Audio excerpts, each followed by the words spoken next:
Welcome back to We're Just Human. This is Talene Sophie and my co-host. Hi, Panda. What's going on, guys?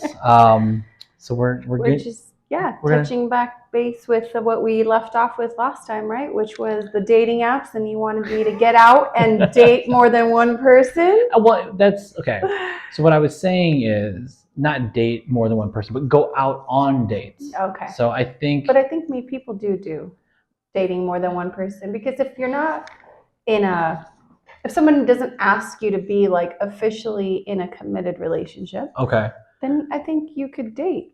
It's kind of like being on Bumble. I've heard that women are the ones, right, like going after the guy, and they know that the guy is talking to a few different people at the same time. It's not like that's eHarmony. It's suggested that's the idea that's what of dating. All right, let's rewind real quick and say, okay, so nowadays dating is not what it used to be. I'm showing my age by saying that the dating apps did not exist when I was dating. Was there? No, there wasn't. You're no, right. Speed dating was maybe a thing, speed but dating was actually it was more of an event. But dating itself on the internet, as far as like, I feel like there was something. I mean, was chat it like rooms. eHarmony? No, eHarmony. How far back is that? eHarmony came out. Or like Christian Mingle, or do you remember that those? all that stuff came out after. Like after. You're talking, it was probably early 2000s. Okay.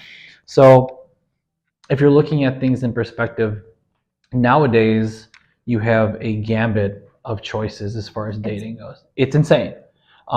But let's span it out a little more. It's not even just dating, but finding friends. So I think we can segue the whole idea of meeting people, period. Okay. Now it's all technology based, right? Yeah. So in my personal opinion, we're lacking the idea of I'm sorry, I just had a thought. Do tell. Hey, we're just human. It's so X-rated.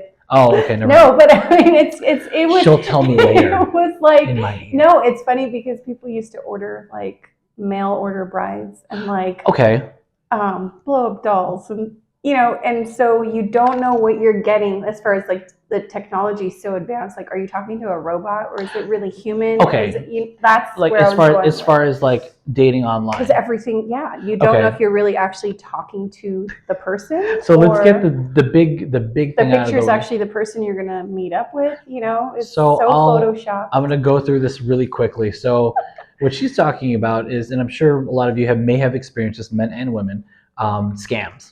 So the idea is it's either a bot or some other person that's not themselves. And I'm not talking about catfishing. I'm talking about just the idea that they're trying to lure you into some sort of emotional connection and ask money of you. All right, that's pretty straightforward. Now, as far as the idea of people not being who they are, and this is not catfishing. Again, it's just, with Snapchat, with all these filters and things like that. People, TikTok. This is like the makeup of the glamour. Internet. It's like, I don't even know what that is, but that's like the most used application. Yeah, I mean, it does everything. Yeah. Well, again, that's the thing. So now we have makeup for the internet for your photos. So it has become a little more. I've been leery. I don't even know how men feel, because it's usually, men aren't usually the ones using the filters. Yeah, generally men aren't using them. And if they do, you could tell there's like fake lashes. Yeah, it's like, well, how come they're like this now? Like, and then you see her in real life and she has none, and it's kind of awkward. The genuinity, oh God, is that even a word? The authenticity of an individual physically, their appearance is very hard to. There's all these assumptions now. Like before filters were very, very popular. You're like, can you please show up with no makeup? I don't need contouring. You just show me the real you canvas? Yes, and I think that's the one thing. Like, I actually, hopefully nobody steals this idea, but I want to open up a dating website where there's no filters, and all your photos will get AI scanned to make sure that it's authentic. So we see every single blemish on you, if there is any, because some people have perfect skin, but it takes it down to a level of complete authenticity. Wow. So that's my new project. Look out for it. I'll be a billionaire. I'm kidding. But you probably will. But is the idea that you want to see someone for themselves. Now, beyond that, beyond the whole physicality of it, let's talk about the little blurbs, the bios that people put on there. I've never even been on it. Okay, so let me school you. And honestly, like even social media that I was on, I don't really take too much time to write like a whole description unless it has to do with my business. Okay, so yes, walk me through that. So the idea is you have your photos, that'll be we'll call it the initial. Like your portfolio. Yeah, your portfolio visually. So that's kind of how the mating starts as far as applications go. Everyone's swiping left, swiping right, hitting X or heart or whatever it is. And that's Tinder, right? Actually, it's all of them now. All of them? Okay. It's generally the same format. But the idea is you're looking for the physical attraction first, right? And then once I feel like the next step is to go ahead and look at their profile. Now everyone has a little bio over there and they try to describe themselves. It's like one of two things or a combination of both. It's a short description of you, what type of person you are. And then it's also like your resume. It is definitely a resume. And then of course, sometimes there is a list of likes and dislikes. That's what I was going to say. I wonder if because they can match it that way, like your compatibility with exactly. What you like. So in the grand scheme of things with eHarmony and Match.com that initially came out, it was a phenomenal idea because each person would filter out, what they were looking for, this, that, and the other. I said, but at the end of the day, things can change. And the idea of opposites attract, no one really says that anymore because of the fact that when they're looking at bios and things like they're looking for something exactly what they want. Exactly, yep. But also at the same time, those are also filtered in two different ways. Filtered in the way where you are extremely forward about like, I don't like this, and this. So if you are that, do not match with me, okay? And then there's also the idea of this is what I want. So it's like the haves and have-nots. Pros and cons. And I personally find it very difficult to really find anything genuine in those descriptions. So, for example, on my bio that I've had on the Facebook dating app was basically, let's go out and have coffee or let's go have dinner. That's it.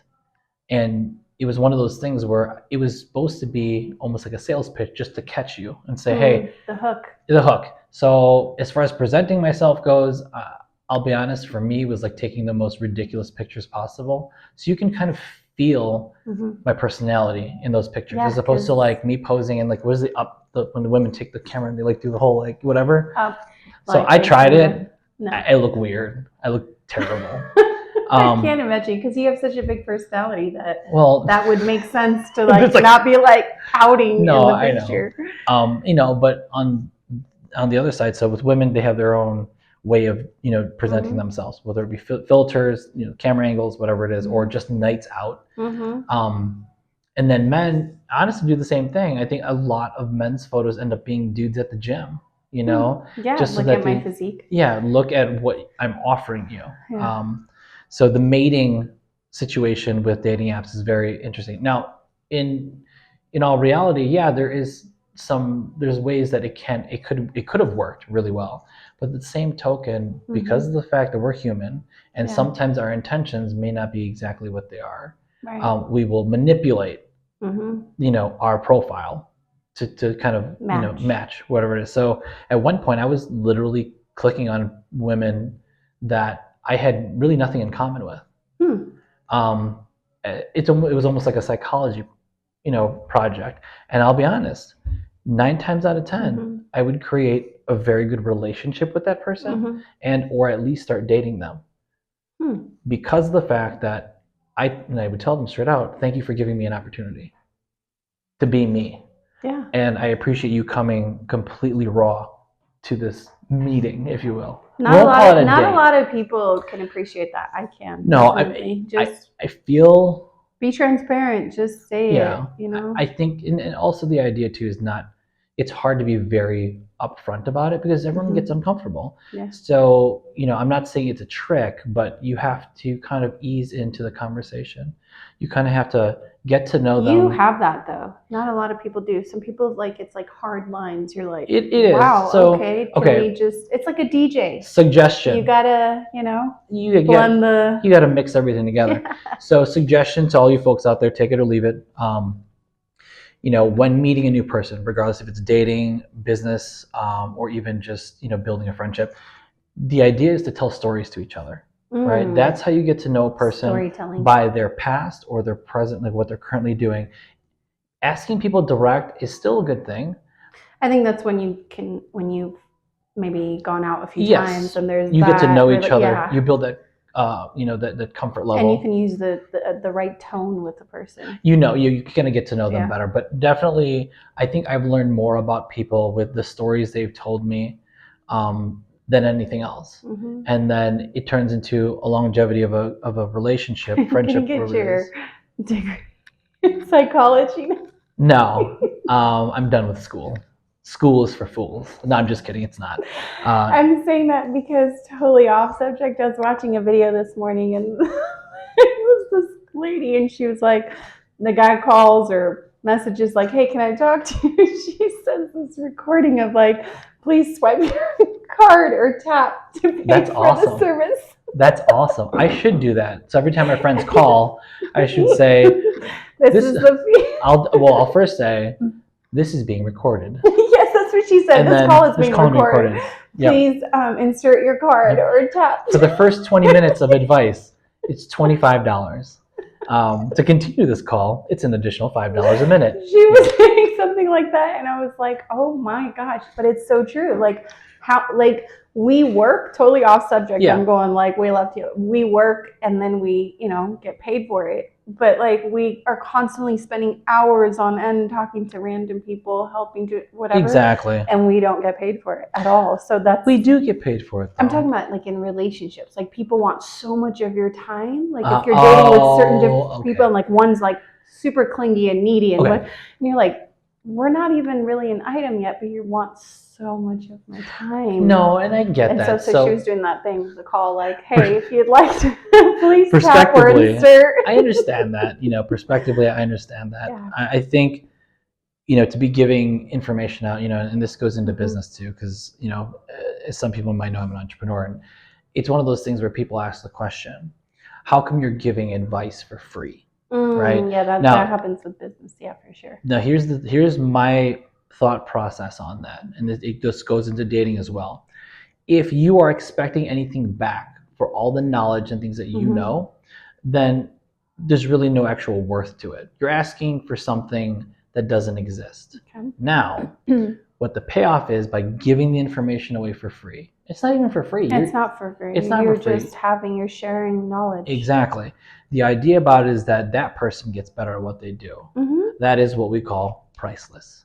But not even that. It's I've said that in relationships. When you want to part ways, make sure the person's walking away either a better person, financially, mentally, emotionally. Like I want to be able to have supported some type of growth within you, and not just leaving something broken and than worse. It was. Yeah. So I think I've said this before in other relationships that I would never leave a relationship worse off than I found it. And most men, I would probably have to say, are doing that to women, right? Like their exes, child support, all these. I mean, that goes like way down. That's a whole new episode. But I'm saying you're almost leaving the person hanging, but then you're still giving them the same responsibilities, and then you're free and clear. I understand that. That's tough. I think that can be a very interesting conversation as far as we'll call it what it is, sexism in a sense. With the idea of men and women.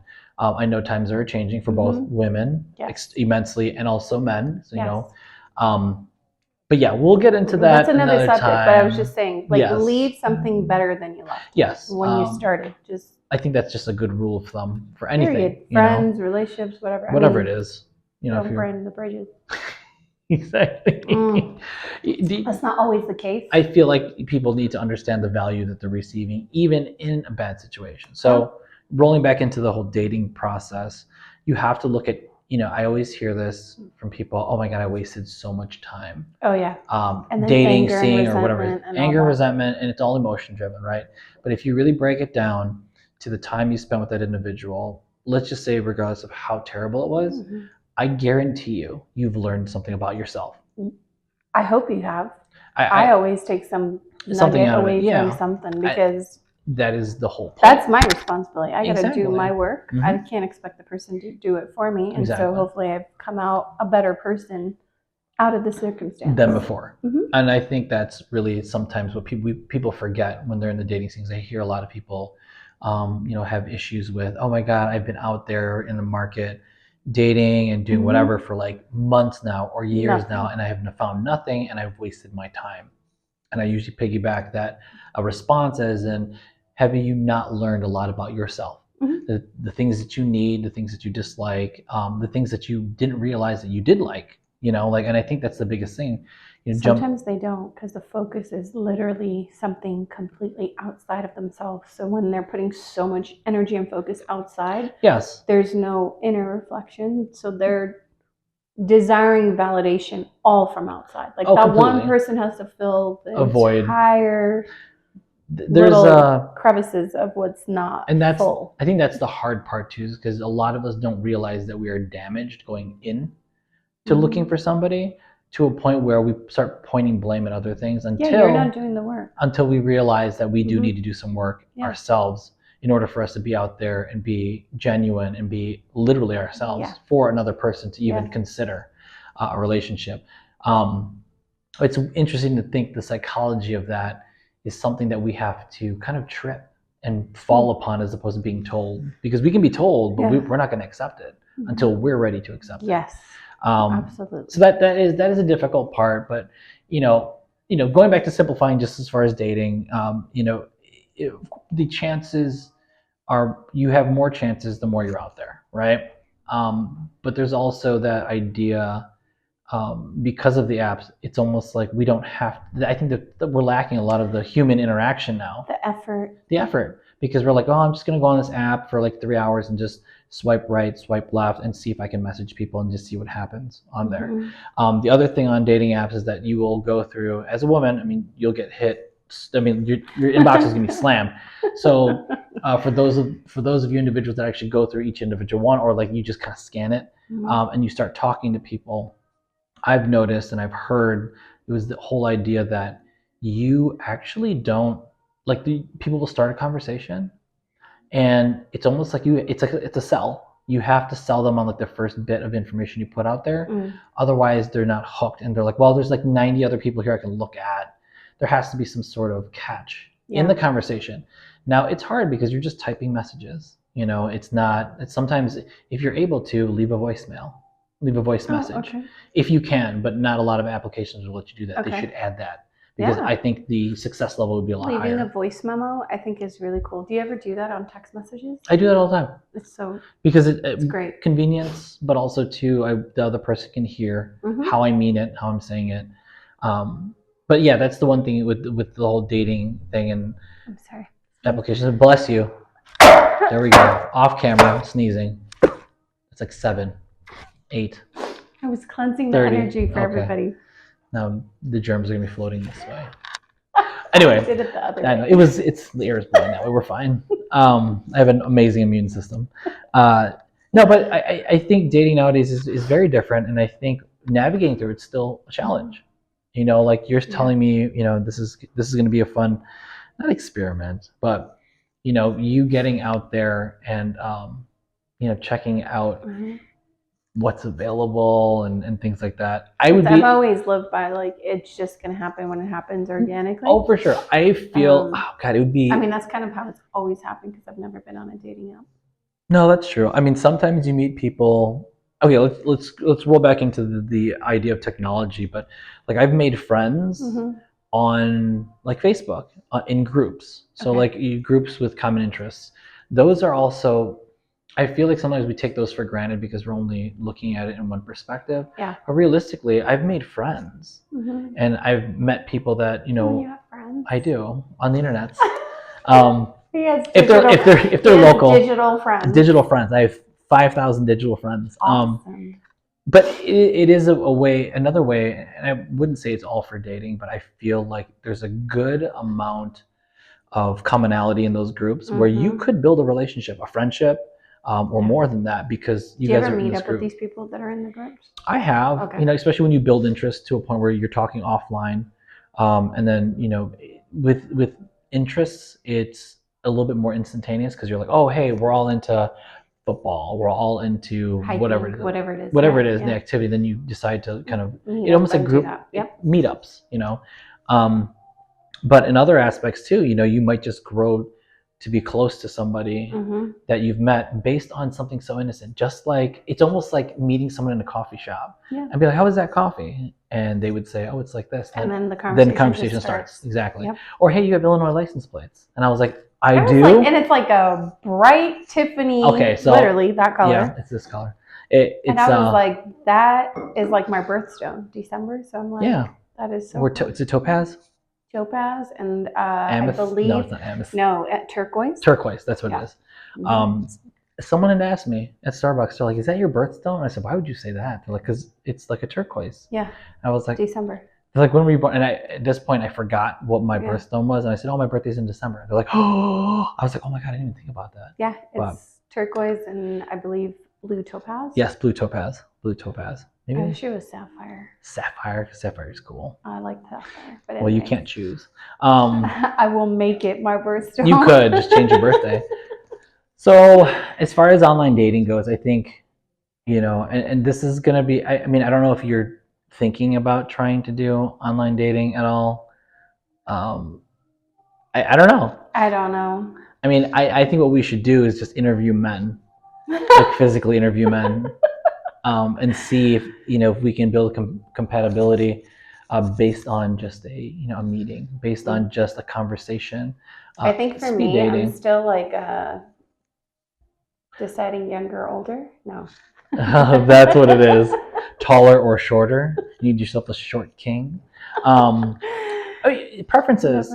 Okay. And it changes. You know what I mean? Like we grow, we get older, we want different things. We look for different things. Some things don't matter where they did in your 20s or 30s. So it's like, then again, going into like, we've already been married. We've already had kids. Already, like, you're kind of like living that life, but then you're coming back into being like boyfriend, girlfriend. Yes. So the whole relationship, like the innocence of transition. Like we've already played those roles. I know, but and then you're like, you come into the newness of this person, and you got to play house with this person that you don't even know. Okay, but to be fair, so we did certain things the first time around.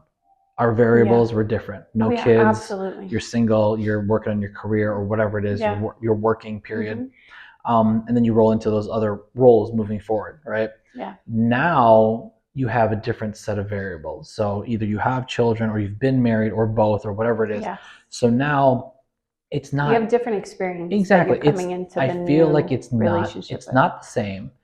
And with that respect, I feel like for us, it's not like we're not complaining that, oh my God, we have to do this over again. No. Because it's a totally different experience. But I'm glad you brought that up. Yeah. But it's definitely it's not a complaint. It's just. It's like oh my God. You've kind of like gotten comfortable playing that role, and then you want to like you have to kind of come back to that innocence, that first stage of like. Yeah, I mean it's exciting. It is. It is exciting, and I think that's the one thing that. Looking forward to doing things. And, good luck. I mean, it's gonna be a doozy. No, I mean you'll be fine. Just jump right in. I'm telling you. That I have no problem with. You just jump right in. You'll be fine. All in. You just have to, I think just the best mentality to go into dating, especially if you haven't dated for a long time, is to just enjoy yourself. I think that's the one thing that we keep forgetting to do when we're there. We're so focused on, oh my God, is he or she right for me? You're like, it's the first date. It's the first date. I mean, and that's why I would almost refer to like meeting people in even the dating realm as a meetup. Like we're going to go hang out because it's more casual. You can be yourself. You can really feel out the person. Yeah, you don't have to feel all stressed out. No, I mean, I think. What am I going to talk about? What am I going to say? And just be you. I know on the flip side, people will look at it as like, okay, well, I find that person very attractive. I want to make good with my presentation, and that's when things can kind of be a little manipulated. Yeah. But also, again, your intentions, depending on what your intentions are. Show up authentic. Yeah. So, I mean, if you're looking for an actual relationship, show up with the intent of looking for a relationship, building and say that, because some people aren't, and so like you're hanging out and you have two different intentions. For sure. And yeah. But at the same token, to just be open-minded, because I feel like more of the time you will find something when you weren't really looking. It's always like that. So, and that's the magic, right? That's the magic of it all. And that is probably the best feeling in the world. So if you walk in with hard intentions and you walk in with an agenda, it's very unlikely that you will succeed at what you're doing, because you are not being yourself. You're rigid and just very like, here, look at this sheet. Let me know if you mark all these boxes. We'll do a physical and a psych test and everything else. And nobody I will do the physical for you. Exactly. One of those. Let's just see. Again, apparently, nowadays, especially after marriage, the physicality, I'm not talking about looks, but performance is important. In which department? In the intimacy department. Okay, so I was like, are we talking about performance for work? Are we talking about... Do you do laundry? Do you cook? Do you clean? No. It is important though. No, it is important. Because it shouldn't be one person's responsibility. No, it shouldn't. I mean, I think now it is a shared value of who does what best, or who has time. That's true. Yeah. A well-oiled machine, you guys have to who enjoys doing what, do that. And for sure. Yeah. And you kind of have to be okay with them doing it, because you don't have to do it, but let them do it their way. Yeah. But it is a compromise. But I think that's one of those things now. I mean, and this is going to be, I'm going to segue into the next episode, which is going to be about the idea of physicality versus actual dating. So the idea that people, their intent is generally for one thing or another. Now, I know all you ladies out there are going to say, well, men only want sex. Like that is like a thing, right? I feel like we encounter that more often than not, that our intentions... you guys have more testosterone, so your brain, it's a genetic thing. I mean, which is true. It's like innate, it's in you, but women also have that. I think they just don't... Because it doesn't seem normalized, we'll say, because society may look at them differently. Yeah. So it is going to be... like if you're a sexual person, then say you're a sexual person. Like it doesn't matter, male or female, but yes, there's a stereotype of like, all men want is sex, all men want is to get in my pants and blah blah blah. But then what's your intention? What do you want from the man? Exactly. And to buy you things? And to be fair, love languages will show. But also at the same time too, I feel like women nowadays are being a little more open about their sexuality. As far as their needs for it. And to be fair, side note, scientifically, as we get older as males, our testosterone levels drop. And then women go up in their 40s. This is the reason why men, they joke about they can keep up, because our libidos are dropped. That from the age of 30 on is when everything your 20s and 30s, like mid 30s, you guys are like it starts at levels off the chart, and then you guys level out, and then it just starts and women go up. Yes, that is the cycle. So now you guys know a little bit. Because around your 40s is not when you're supposed to have kids. So like when so I would think it should be around 30s. Like they missed the time slot. Yeah, maybe they just 40s? Didn't build it right. Yeah, but if you really think about like the concept of it, women get more sexually as the older they get. The older they get, 40s and 50s, whereas it's like so that does have another place in the whole grand scheme of things, but ideally that is one thing that's a very interesting topic, because of the fact that nowadays with social media and everything else, we've normalized certain things. I feel like the idea of women that are a little more, that carry more promiscuity, I wouldn't say it's an accepting thing just yet, but it is a common thing, and it's okay. For women to be as sexual as men are, and vice versa.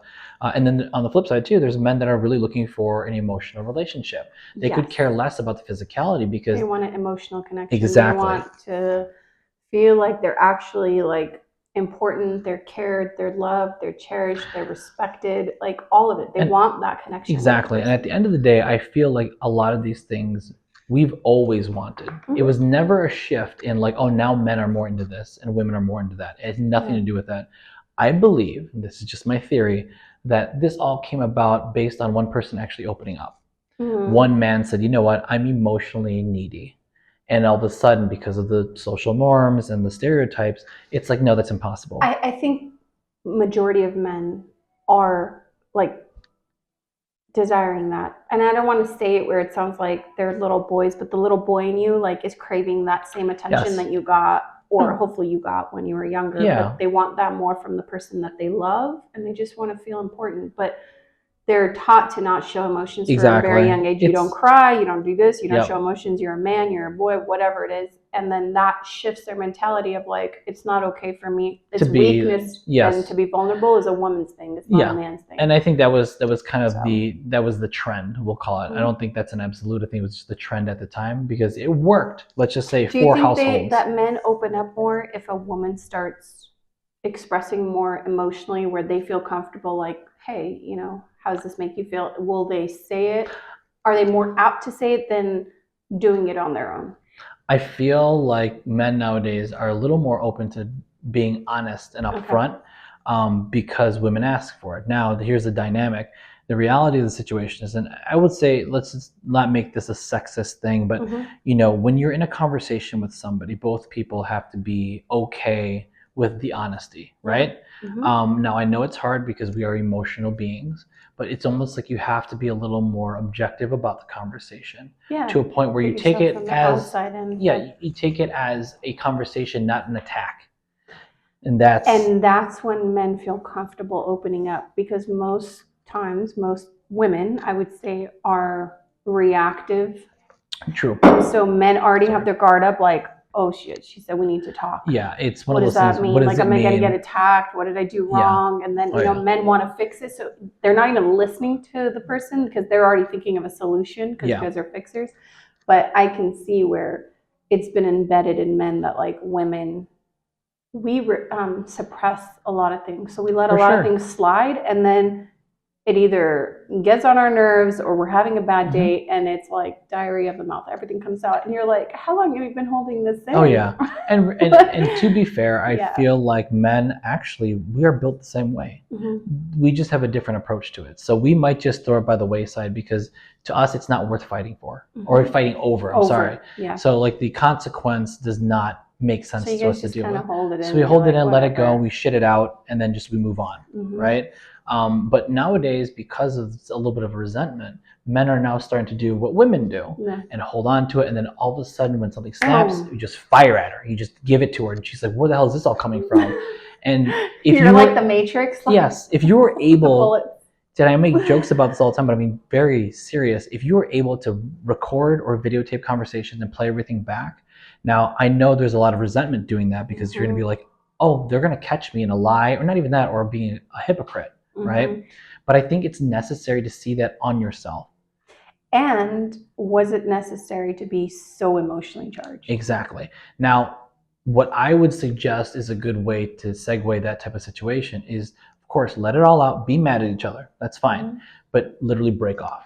I think the way I've learned to communicate, and this goes off of from more so the last relationship I was in, not so much the marriage, is, and that was like a 10-year relationship too, is not suppressing my feelings and actually saying it a lot sooner as it's happening, and then letting the person know ahead of time, like, hey, I'm not attacking you. Like, I will literally say it. Like, I'm not attacking you. This is not something that I'm coming at you.